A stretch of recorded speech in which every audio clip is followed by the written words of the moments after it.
शाम 4 बजे मेरे इलाके में बसंत का कुछ हवाल है। ये देख, ये भी देख, लगता कि गुड्डी आ रही है इधर, इधर आ रही है। ये उसने चुपेड़ा, ये चुपेड़ रही है। और इधर देख, और इधर, और इधर भी देखो, और इधर भी देखो, और इधर भी देखो। ये मस्जिद की छत पर ही बच्चे गुड़िया लूट रहे हैं। ये अहले हदीस की मस्जिद है। और इधर भी देख,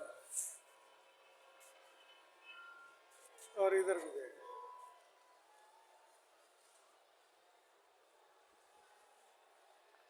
हाँ?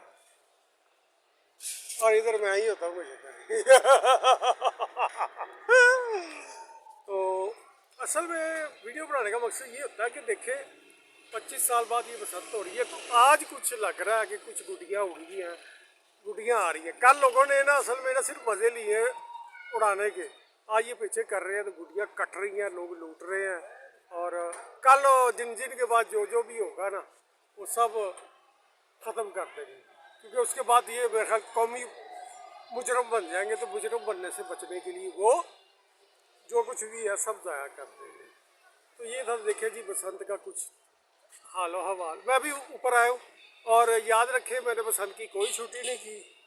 तो आज मुझे सुबह से ना मैंने रात को पाइया खोया खा लिया। तो जब मैंने खोया खा लिया, सुबह उठा तो मुझे पेट में दर्द हो रही है और पेचिश लगे हुए। तो अभी अभी मैंने 2 दफ़ा दवाई खाई है, पहले भी खाई थी, दवाई लेके आया, फिर मैंने अभी खाई तो अभी कुछ फ़र्क है। लिहाजा मैं आज फिर भी मैंने काम किया, 3 बजे मैंने छुट्टी कर ली। लेकिन चूँकि असल मसला ये होता है कि देखे मैं क्या यार बसंत की खोया लैकी, खोया लैके मुझे मज़ा आया तो पाइया खोया खा लिया। लेकिन चूँकि ये देखे ये भाई साहब है, ये सुबह से बसंत मना रहे हैं। आपको मेरी तरफ से बसंत मुबारक। तो इधर भी है ये सब, बहरहाल एंजॉय कर रहे हैं। एंजॉय करना चाहिए, क्योंकि फिर पता नहीं आगे ये दिन आता है कि नहीं। तो बात करने का मेरा मकसद ये होता है कि 25 साल बाद ये बसंत है, लेकिन क्योंकि गुड्डी डोर महंगी थी इसलिए इतना राशन नहीं है। नहीं तो इधर इस टाइम तो लग पते जाते हैं, यानी गुड्डियाँ कट रही होती है, लोग पकड़ रहे होते हैं, लाला लाला हुई होती है, और तार के गुड्डे इन तारों में गिरते हैं ये सामने, और ठार धमाके होते हैं। तो पता चलता है पाकिस्तानी बसंत मना रहे हैं। अब सोचिए ये क्या बात कर, देखिए हमारे बच्चे टेक्निकल बच्चे हैं। अब देखिए उनका ज़हन वो कैसे क्लच की तार से लेकर है, तो ये गलत काम नहीं। लेकिन अगर गवर्नमेंट चाहती तो स्कूलों में उनको तरबियत देती कि भाई ऐसा आपने नहीं करना, तो ये मसला ही ना होता। और बच्चों को गिरफ्तार करने से तो ये चीज़ें ख़त्म कर ली है, पतंगबाजी या पतंग मैन्युफैक्चरिंग उन्होंने पाकिस्तान तो मैं मान लेता हूँ। लेकिन ये देखिए गुड्डा जा रहा है, ये देखिए। तो हम मान लेते हैं कि भाई गवर्नमेंट कामयाब है। उसकी वजह ये है कि ये एक फ़िज़िकल एक्टिविटी है, जिससे बच्चे का जिस्म भी चलता है, दिमाग भी चलता है, और हाथ भी चलते हैं। लिहाजा मेरे हिसाब से तो पतंगबाजी को बैड नहीं होना चाहिए। और गवर्नमेंट की सबसे बड़ी बेवकूफ़ी ये थी, ये जो अफसरान हैं उनकी, कि उन्होंने फोकस किया पतंग पर। हालांकि इनको फोकस करना चाहिए था डोर पर, कि भाई प्लास्टिक की डोर जी है ना, वही पतंग जो मर्जी ढावे, तो वो धागे वाले तो की कहते हैं उन्होंने बच्चों को फड़ना प्लास्टिक की जी तीले के बुक्कर के तीले का गुड्डियाँ बनाने, तो वैसे ही बेवकूफ़ी नज़र आती है। वो इंटरनेशनल क्राइम में बच्चे पर कोई पर्चा काटना, याद रखे बात। अभी तक पाकिस्तान में किसी ने इस इशू को छेड़ा नहीं, और वो आलमी अदालत में सारे सबूत लेकर जाता तो इस पंजाब पुलिस पर वैसे ही पाबंदी लग जाती कि भाई ये तो बच्चों को पकड़ के अंदर दे रहे हैं, ये तो दहशतगर्द फोर्स है। ये सब चीज़ें होती हैं। आप समझते ये बात क्या कर दी। देखिए अगर उनके पास लेके जाए ना आप अंग्रेजों को, देखो जी इन्हों का 1 लाख बच्चे तो पर्चा कट दिता है कि ये प्लास्टिक गुड्डी का कि करते हैं धागे ना वड्डी जानी, तो उन्हें फौरी तौर पर एक्शन लेना सी। उन्होंने कहना सी ये फोर्स से पाबंदी लाओगी तो अपने बच्चे फड़ फड़ के अंदर तुरनी जाती पई। हालांकि इन्होंने फड़ना चाहिए सी प्लास्टिक की तारा लेना जी। और सबसे बड़ी इन्होंने पंजाब पुलिस की नाकामी ये है, ये देखिए बसंत का हालिया भी गुड्डा कट के आ रहा है। तो पंजाब पुलिस की सबसे बड़ी नाकामी ये है कि उन्होंने बच्चों को भी एक ही कानून के तहत और बड़ों को भी एक कानून के तहत, क्योंकि मेरे सामने केस हुआ था, वो बच्चा एक धागे ना गुड्डी बनाता भी प्लास्टिक की उन्हें बनाई सी मोमजाम में ना, तो और फड़ के जाके पर्चा कटता। सवेरे वो लैके गया जज को पेश किया, और ਤੇ ਜੱਜ ਨੇ ਹੁਣ ਝਿੜਕਾਂ ਪਾਈਆਂ ਥਾਣੇਦਾਰ ਨੂੰ ਕਿ ਤੇਰਾ ਦਿਮਾਗ ਨਹੀਂ ਕੰਮ ਕਰਦੀ, ਇਹ ਧਾਗੇ ਨਾਲ ਗਰਦਨ ਕੱਟੀ ਜਾਂਦੀ, ਤੇ ਫਿਰ ਜੱਜ ਨੇ ਕੇਸ ਖਾਰਜ ਕਰ ਦਿੱਤਾ। तो वो तो उन्होंने अपना वकील सी ते उन्होंने कोई पैसे नहीं लगे, लेकिन वकील दूसरा होंदा तो 10-20 हज़ार रुपया उन्होंने ले लेना। और लगता है गुड्डियाँ गई जो फड़ लो ताड़ी 3-3 आ रही हैं जी, एक चपेड़ा भी नाल, ये धागा जिसके साथ लगे ये चपेड़ा। तो बहरहाल जी ये पसंद का माहौल है मेरे इलाके में कुछ। ये तो अगर गुड्डी डोल के रेट ना इतने होते तो इधर हाल कुछ और ही होना था। तो अच्छा बात हो रही थी, आप पतंगे भी देखें और मैं भी कुछ तकरीर कर लेता हूँ।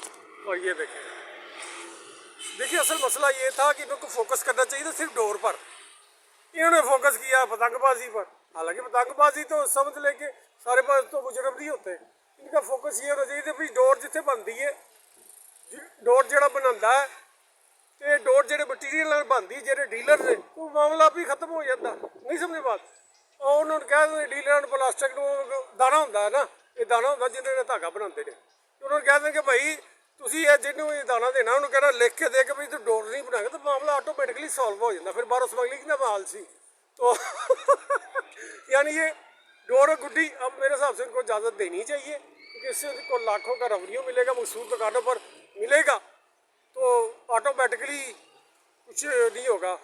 मोटरसाइकिल का भी मसला जो इतना नहीं, अगर राड़ लगे तो ये भी नहीं इतना होता। और लिहाजा अगर कोई कहे कि मोटरसाइकिल की वजह से क्या कहते हैं उसको जाने जा रही हैं, यानी गुड्डी की वजह से वो गलत है, मोटरसाइकिल तो बजाते खुद जाने ले रही है रोज़ की वो हुई। तो नतीजा ये का दूसरा वो कल भी मैंने शेयर किया था कि मेडिकल के शोबे में गवर्नमेंट को चाहिए था, क्योंकि इतने अफसरान आला तलीम याफ्ता बाहरों पढ़ के आए, इन्हें पता नहीं वो कॉलेज के बाहरों ही पढ़ के आए उनको चाहिए था कि कंपेन चलाते हैं स्कूलों कॉलेजों में, अगर किसी को डोर फिट जाए गर्दन पर तो उनको क्या फौरी तौर पे अपनी जान बचाने, क्योंकि खून ज़ाया होने की वजह से ही बहुत होती है ना, सिंपल सी बात है। ये भी आज तक किसी मीडिया में नहीं आया, तो जिससे साफ ज़ाहिर हो रहा है ये भी जा रहा है किधर, तो मीडिया पर भी आज तक ये बात नहीं आई कि देखे क्या कहते हैं उसको, अल्लाह आपका भला करे, कि देखे जी इस तरह की फौरी तिब्बी इमदाद दी जाए। और याद रखे क्या कहते हैं उसको, अगर आप समझते हैं जिस तरह ये बिजली है ये भी भारी जाने दे, बिजली भी बंद कर दो, नहरा भी बंद कर दो, ये बंदे डुब जाते हैं लिहाजा एक इंडस्ट्री को जिंदा रखने के लिए गवर्नमेंट को कुछ चाहिए, अगर नहीं कर दी ना करो, कोई और आके कर देगा, अल्लाह अल्लाह खैर सल्ला, क्योंकि हर एक का ज़हन की जो सीट पर बैठा होता है हर बंदे का ज़हन अपना होता है। अभी ये गुड्डी आ रही है, इसको कहते हैं परी, हाँ ये परी आ रही है परी। तो फड़ फड़ फड़ फड़ फड़ ए चांबा जी, ए चांबा चांबे ने परी चबड़ गई, नहीं निकल गई। तो ये चांबा जी, ये देखिए चांबा कहते हैं तो यानी आगे 3-4 चीज़ें ही हैं, एक इंडस्ट्री दोबारा चल पड़ेगी, गवर्नमेंट करती है ठीक है, नहीं करती ना सही। मैं तो भाई अपने जो शेर ख्यालात करते, पर ये बसंत का माहौल हमारे इलाके में 4 बजे, उम्मीद है कि आपके इलाके में भी अच्छा होगा। तो आप सोच रहे मैं क्यों गुड्डियाँ उड़ाता, ये देख के सामने सड़क है, जिन्हें आए ना कहना अभी दरवाज़ा खोल की कर रहे हैं भैया होते, इस वजह से मैंने कोई डोर गुड्डी का कोई प्रोग्राम नहीं किया। एक और गुड्डा आ गया जी, आप समझे क्यों? क्योंकि इस बार जो बसंत है कानूनी और गैर कानूनी की जंग है तेरे। आज बसंत का कुछ माहौल बना है, इसको मैं मिनी बसंत का नाम दूंगा, क्योंकि बसंत डोर गुड्डी महंगी होने की वजह से थोड़ी थोड़ी फीकी है। ओके जी, आप सोच रहे मैंने क्या किया, मैंने बसंत पर गाजर का हलवा आज बनाना था, तो मेरा पेट खराब हो गया, पेचिश लगे, रात को पहिया खोया खा लिया, तो लिहाजा हलवा कल बनाऊंगा, अब मैं कढ़ाई गोश्त बना लूँगा, अल्लाह अल्लाह खैर सल्ला। ये है मेरी बसंत का अहवाल। आए हाय एक और गुड्डा आ रहा है, ये देखिए ये भी है। और आप सोच रहे मैं क्यों चाबा नहीं बनाया, ये चाबा मेरा ही है सामने, मैं कहना मैनू दे दे, मैं ले ला यार, नहीं तो वही गुड्डियाँ लुटता हूँ। एक और आ गई। आप सोच रहे मैंने गुड्डियाँ लुट के क्या कर रहे हैं, भाई गुड्डियाँ गैर कानूनी, पता नहीं कानूनी गुड्डी लुटनी की गैर कानूनी, इसे इसी आलम में गैर कानूनी और कानूनी के मामला जो से आना वो भी वीडियो बना दे आज बंदा